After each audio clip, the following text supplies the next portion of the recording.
નમસ્કાર મિત્રો, સ્વાગત છે તમારો આપણી યુટ્યુબ ચેનલમાં. મિત્રો, આપણા ધારાસભ્ય શ્રી ચેતુરભાઈ વસાવા કાલે એટલે કે 28 તારીખના દિવસે જેલની બહાર આવવાના હતા, પણ એ અમુક કારણોસર ના આવી શક્યા. અને લગભગ ચેતુરભાઈ વસાવાને ફરી એક નવી તારીખ આપવામાં આવશે. તો મિત્રો, કઈ તારીખ હશે અને કયો સમય હશે એ હજી સુધી કોઈ પણ નક્કી થયું નથી.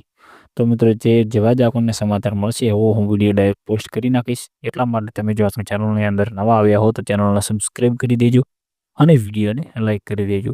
તો મિત્રો, કેમ જામીન નામંજૂર કરવામાં આવ્યા, એને શું કારણ હતું તે હજી સુધી કોઈ પણ માહિતી નથી. જેવી જ માહિતી મળશે એવો હું વિડીયો અપલોડ કરી દઈશ અથવા આ વિડીયોની અંદર કોમેન્ટ કરી દઈશ. અને ચેતુરભાઈ વસાવાને ફરી એક નવી તારીખ આપવાની છે એ તો 100% જ છે. એટલા માટે જે મિત્રો તમે આપણી ચેનલની અંદર નવા આવ્યા હો તો ચેનલને સબસ્ક્રાઈબ કરી દેજો અને વિડીયોને લાઈક કરી દેજો.